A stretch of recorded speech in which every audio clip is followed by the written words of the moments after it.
नमस्कार साथीहरू, हेर्नुस् त यो azalea flower winter flower plant हो।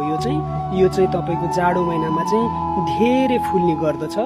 यसको लागि चाहिँ म दुई चारवटा कुराहरू चाहिँ हजुरहरूलाई सँग शेयर गर्न गइरहेको छु। यो चाहिँ हजुरहरूले नर्सरीबाट लानुहुन्छ। जाडो महिनाभरि फुल्छ, तर रेनी सिजन लागेपछि मर्छ दाइ भनेर धेरै साथीहरू आउनुहुन्छ। आज चाहिँ यसको लागि चाहिँ म एक दुईटा कुराहरू सिकाउन गइरहेको छु। सबभन्दा पहिला त हजुरहरूले यो इजिलिया रोप्दा सकेसम्म माटोको गमला 10 इन्चदेखि 8 इन्चको मात्र लिनु होला।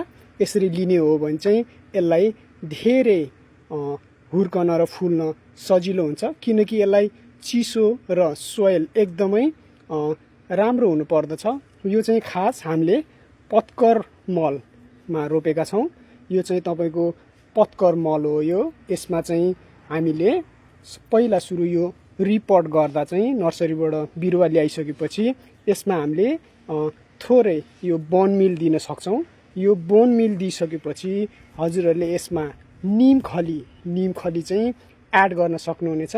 यो निम खलीले चाहिँ सोइल चाहिँ एकदमै तपाईको उर्वरक र फङ्गिसाइड अर्थात् कीटाणुबाट मुक्त गराउँछ।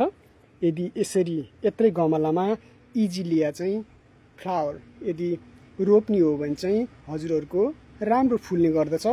मैले यसमा अघि बोन मिल र पत्कर मल अनि निम खली एड गरेँ। यो गरिसकेपछि चाहिँ हजुरहरूले एउटा काम गरिदिने हो भने चाहिँ रेनी सिजनमा पनि यो मर्दैन।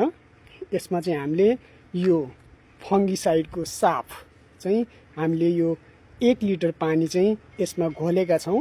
यसरी घोलिसकेको पानी चाहिँ हामीले यसमा एड गरिदिने, हालिदिने।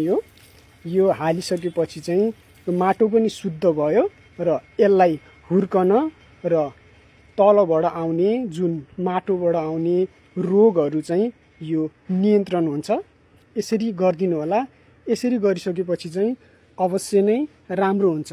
अनि एउटा कुरा एकदमै ध्यान दिनुपर्ने कुरा चाहिँ जाडो महिनाभरि फुल्छ, यो फुल्न दिनुहोस्, मजाले फुल्छ।